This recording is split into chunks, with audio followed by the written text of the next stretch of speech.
Eu sou o Thiago Fonseca, sou natural do Rio de Janeiro, né? Tipo, sou nascido ali na Baía de Guanabara mesmo, em Paranapuã, que hoje é dita como Ilha do Governador, mas é a Ilha dos Maracajás, né? Então, uma região também de reentrância, né? Bahia, né? Mas atualmente eu moro no meio norte, né? Ali entre o Maranhão e Pará, são áreas que eu transito, na verdade.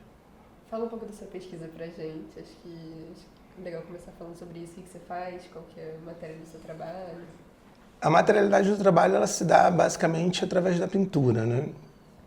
Talvez essa coisa da pesquisa, quando a gente acaba caindo nessa palavra, né, especificamente a pesquisa, né, tentando às vezes dar um norte um pouco mais academicista do trabalho, né, que na verdade acho que o trabalho ele vem de encontro a isso, né, uma questão um pouco a contrapelo do que de fato seria uma pesquisa, né.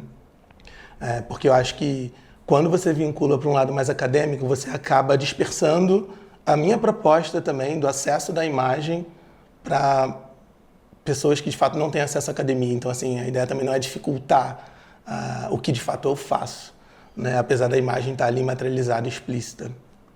Mas acho que pesquisa não seria muito o que eu faço, é mais uma existência mesmo, tipo, como o meu corpo de fato se desloca nas regiões que eu vivo, que eu sobrevivi, etc. Né? Acho que é mais por aí. E me conta um pouco da sua rotina aqui na casa, da sua rotina de trabalho, como vem sendo? Bom, a chegada na casa, eu acho que, pelo menos, né, da onde eu venho, né, os meus costumes, né, e por onde eu transito, acaba sendo chegar em um lugar meio que de imponência, né? Então, assim, a gente vê esse concreto armado sobreposto, a dimensão, né, do espaço, né, de se habitar, né, que você, de fato, você se desloca, você caminha, você pode correr na casa, né? Então, assim, é uma experiência que, tipo, eu não cresci com isso, né, de você poder correr numa casa, não tinha espaço para isso. Então, eu acho que, por si só, essa relação da casa, ela, com certeza, influencia no processo de produção e até mesmo de pensar a escala do trabalho, né? Então, eu vinha trabalhando com formatos pequenos, formatos medianos, né, e tal, até por conta do pé direito do estúdio, né, onde eu produzo de fato, onde eu vivo. E essa ideia da imponência, da verticalização da casa acaba gerando a oportunidade de construir um trabalho um pouco mais monumental, né? Mais imponente, de fato. E a rotina da casa é isso, né? Tipo, se habitua à casa, esse frisson ele passa e é rotina de trabalho, né? Então, acordar cedo, né? Pegar a luz do dia, do início da manhã, então a luz das 7 até as 11h30 é excelente para pintar. Tem a claraboia no estúdio. Meio-dia, 1h, ela tá espelhando no chão, então é um momento meio ruim de trabalhar. Mas aí depois, quando chega do meio da tarde até o final do dia, vem uma outra luz excelente. E depois à noite, luz de estúdio, uma luz branca, fria, para poder conseguir, de fato, administrar a palheta e seguir o trabalho até as 10, 11 horas, né? Então, uma rotina meio, de fato, uma produção que te leva a um caminho um pouco mais profissional, bem... É isso, tipo, tem uma exaustão, mas é uma exaustão que chega a ser agradável, porque a gente vê o trabalho caminhar. E essas mudanças de luz mudaram um pouco a sua palheta? Como é que foi? A luz, a luz em si muda, né? Porque a luz eu estou no sudeste, eu produzo tipo nordeste, meio norte ali. É uma região mais solar, de fato. Então a palheta ela acaba sendo um pouco mais aberta, porque não tem como a vista não enganar a gente nessa mistura ali das cores. Então acho que a palheta acaba tendo um pouco mais de estar um pouco mais acinzentada de fato, né? Por conta da pouca luz de São Paulo, né? Tirando os dias iluminados de sol. Mas, no geral, tem uma influência, assim. Eu acredito que eu vá ver isso depois de ter o trabalho fotografado, ou de ver o trabalho, de fato, montado num ambiente com uma luz mais propícia, assim. Então, Thiago, sobre essas pinturas, a gente montou uma perguntinha aqui sobre o que você fala sobre os assentamentos. Que você define essa pintura como essas figuras que formam esse assentamento. Assim, acho que é legal você falar isso um pouco pra gente. Como funciona, de onde veio isso. Tá. E o que se transforma a partir disso também. Legal. Então, assentamento pelo fato de eu imaginar a disposição desses corpos, né, dessas referências históricas da pintura que eu vou sobrepondo essas imagens. O assentamento ele vem disso, né, dessa sobreposição, né, desse acúmulo. Né, e se pensar acúmulo ao longo da história da humanidade, né, desse processo que a gente vive até hoje, que é o Holoceno. Então, dentro da oceanografia, né, da arqueologia, a gente vai ter esse período de aproximadamente 12 mil anos de existência aqui e agora, essa nossa população, né, que vai vindo desses povos coletores, né, esses grupos coletores de estuária, e principalmente dessa região de reentrância do nosso litoral, os tupinambás, etc., até vir em processo de colonização. Então, eu de fato, simbolicamente, acabo fisicamente também me colocando nesse lugar de um sambaqueiro, né, desse deslocamento nessas regiões de reentrância, né, desde a Baía de Guanabara, onde eu nasci, até as regiões de reentrância da Amazônia Legal, ali o meio norte. Então, esse assentamento, ele acaba sendo de fato esse grande sambaqui, que são esses sítios arqueológicos que esses povos que vieram antes da gente acumulavam sepultamentos, eles acumulavam resquícios alimentares, e etc. E esses acúmulos geram uma compressão no solo, assim como pensando nessa relação do brutalismo na casa, nessa sobreposição do concreto armado, e disso gera um sedimento, né? Um sedimento que os estudiosos chamam de um sedimento plástico, né? E esse acúmulo gera de fato uma matéria, né? Assim como a gente ter essa compressão de você ir lá no fundo do oceano, você furar a terra e você ter o petróleo, né? Um sedimento gerado ao longo de milhares de anos. Então, eu entendo o trabalho como essa sobreposição de imagens, como um grande sambaqui, como esse grande acúmulo, esse sítio arqueológico das imagens, na qual fazem parte da minha existência, da existência de um coletivo, né? E principalmente da minha formação de criança no Rio de Janeiro, né? Tipo, essas esculturas em bronze, né, esverdeadas, né, tipo, crescer com essa imponência dessas imagens do Império, essa romantização do Império, né, Dom Pedro I, II. Então, isso com certeza está de embaixo no trabalho, né, essas questões de território e de questionamento, né, dessas imagens. Você podia falar um pouco sobre essas imagens que você escolheu trabalhar mais aqui? Claro. Acho que podia ser legal. Tem aquela grandona que você está fazendo, que acho que claro. o maior trabalho que você vai fazer aqui. E eu achei muito interessante ver você explicando esse trabalho, que eu acho que foi bem elucidante para entender um pouco mais do que os outros trabalhos que você vem fazendo também. Tá. Bom, primeiro são referências. De fato, o início do trabalho, a gente passa aquelas fotos que a Luísa registrou, analógica, adorei, né? Por sinal. Me remete à minha infância, né? Década de 80, 90 ali, essa coisa do granulado na imagem, às vezes desfocado, você não sabe o que vai sair, então essa revelação super maravilhosa, assim, massa. Tem, né, numa desses registros que a Luísa fez, tem esse início desse painel maior, né, dessa escala de batalha, que automaticamente eu me refiro ao paraibano Pedro Américo, né, e eu desloco essa imagem de um soldado paraguaio em fuga, que ele está bem no cantinho da pintura, assim, meio que para o canto inferior esquerdo, né? É uma batalha enorme, a Batalha do Havaí, né? A Grande Guerra do Paraguai, que, de fato, a Tríplice Aliança aniquilou, né, a população paraguaia, que até hoje sofre essas consequências, né?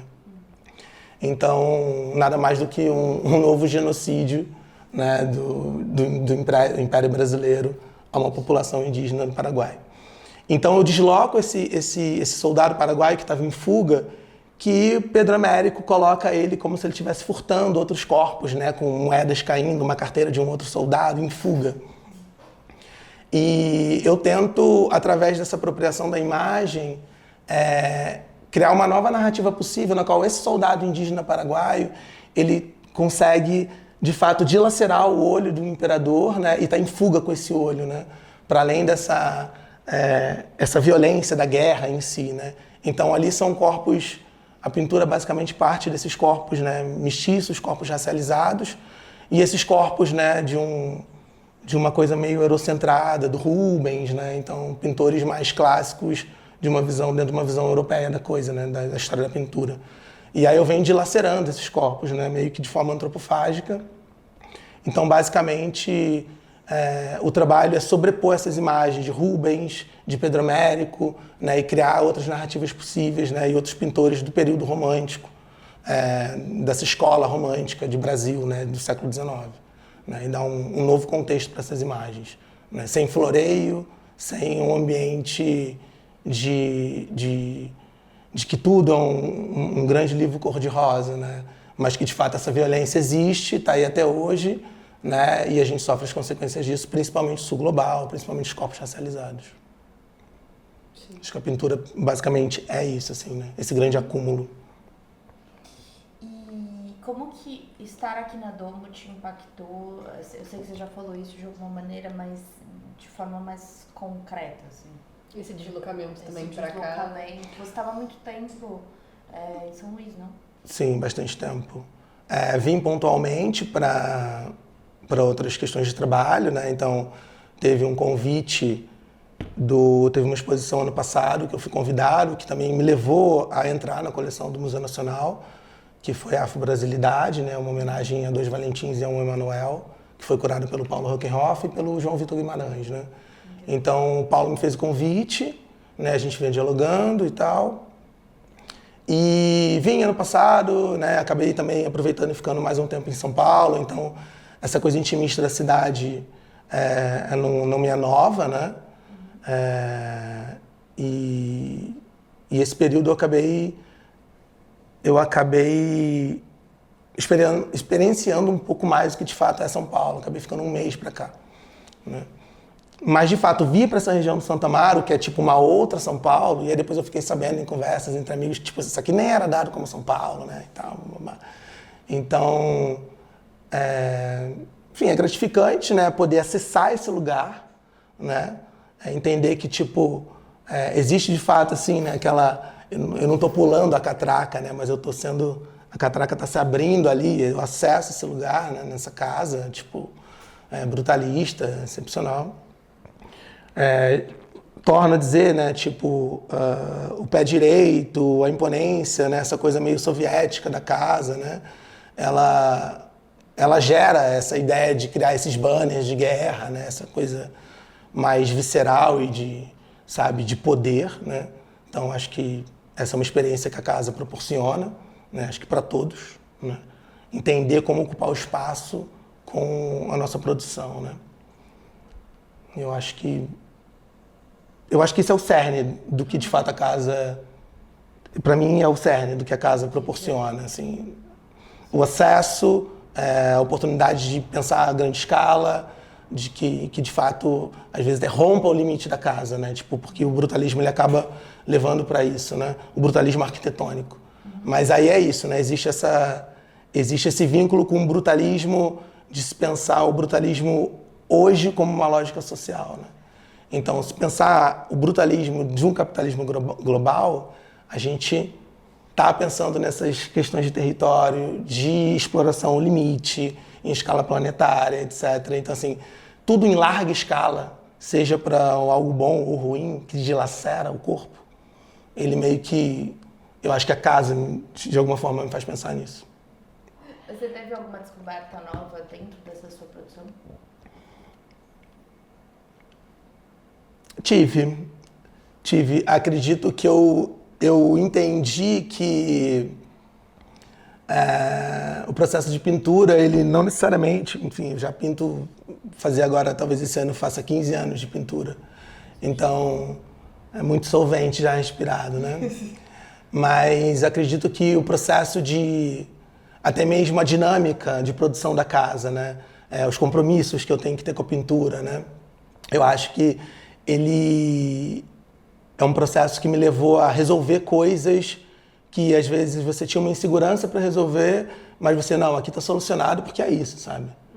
Né? E porque o tempo, né, ele urge, assim. E esses blocos de massa de pintura estão corretos, sabe? A gente já faz isso há muito tempo. Então, talvez solucionar ou resolver um trabalho que às vezes eu fico horas olhando para a tela para saber onde eu encaixo esse recorte de corpo, aonde eu encaixo esse fundo de paisagem, como é que eu levo isso luz e sombra na paleta. Eu acho que essa dinâmica do fazer, né, da feitura, da cozinha, da pintura, eu acho que ela se deu uma amadurecida, né? Com certeza deu uma amadurecida, né? E aqui são 3 meses, né? Você costumava pintar em mais tempo, por serem muitas camadas e muitas Exato. Acaba que você tem se você não tem um compromisso, né, de fato entregar uma exposição, entregar um corpo de trabalho de uma série específica, com datas, assim, é um negócio que te engessa, isso tudo é uma, né, e aí é isso, te dá uma certa tranquilidade, né? Mas é bom também estar nesse ambiente do desconforto, porque é isso, você gera uma nova fórmula de tentar como que eu soluciono, né? Então, acho que isso é primordial, eu acho que a oportunidade de passar por isso seria bom para, acho que, todo pintor, todo artista visual, que seja, né? Todo escritor, né? Enfim. E você fez trabalhos muito grandes, acho que isso é interessante. E imaginar que são, de fato, formatos enormes, né? E tem formatos pequenos, tem formatos medianos, e a coisa acontece de forma simultânea, né? Você cansa a vista aqui, você parte para outra. Então, assim, se de fato fosse pensar assim, você fez esse trabalho em 3 meses, em 2 meses e meio, tipo, acho que não, acho que eu resolvi em menos tempo, né? Porque estava fazendo outras coisas meio que... Faz muitas coisas ao mesmo tempo. Eu acho muito legal também as peles que você usa, que é uma coisa muito diferente do trabalho. O couro de bode. O couro de bode é muito usado no norte ali, né, nordeste, né, desde instrumentos, né, a outros processos da cultura popular. E eu acho que é um elemento que também me fascina, né, porque você cria um instrumento, um pandeiro com couro que te dá uma sonoridade outra, que é muito diferente do sintético, né. E pensar que a gente está indo para esse lado do só sintético, etc., de indústria, né. Então você vê um ofício, você vê um feitio artesanal, chega a ser quase uma joia, assim. Então, quando eu desloco essa ideia do couro de bode, trato esse couro e muitas das vezes não só somo ele com a pintura a óleo, que é um negócio super clássico, europeizado, mas às vezes jogar a tinta a óleo e pintar sobre o próprio couro desse animal, eu acho que também tem uma relevância política nisso também, né? E dá um outro lugar a essa matéria. Né? Não só de encantaria, mas de nobreza também. Né? Sim.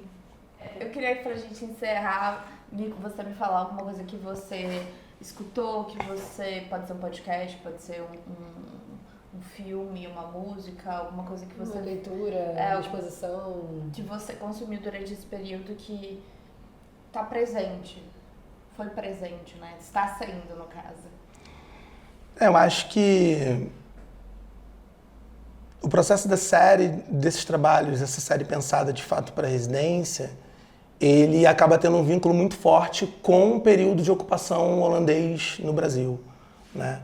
Na qual a gente vai ter artistas que vieram, né, representar essa paisagem de Brasil, essa dinâmica de colônia, né, e de disputa de território, como o Franz Post, o Eckhout. Então,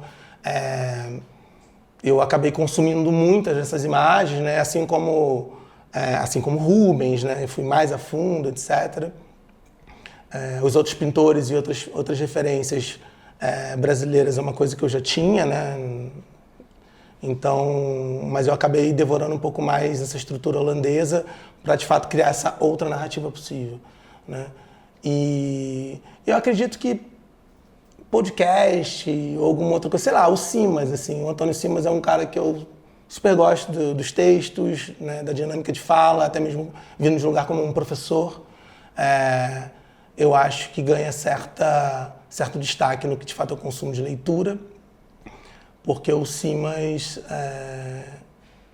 né, além de ser meu conterrâneo, é um cara que vai falar sobre futebol, sobre festa, sobre carnaval, de forma que se fala que é uma fala dele que se você lembra do carnaval do ano passado é porque você não viveu o carnaval, não é para lembrar, né? E pensar também que de um lado mais político se fala sobre a domesticação dos corpos. E pensar que o carnaval, a festa popular, né, ela não é só política, não é só um pão com circo, como alguns dizem, né, mas é uma forma de você driblar a morte mesmo, né, para você continuar existindo. Então, a gente que vem de uma região, pelo menos eu que venho de uma região periférica, da Zona Norte, né? Tipo, clássico suburbano do Rio, etc., né? Sou ali do Morro do Guarabu. Brincar o carnaval tem uma significância enorme na minha existência, né? E com certeza eu trago isso para o trabalho, assim. Então, acho que se eu fosse indicar alguma leitura, eu indicaria o Simas. É isso. Obrigada.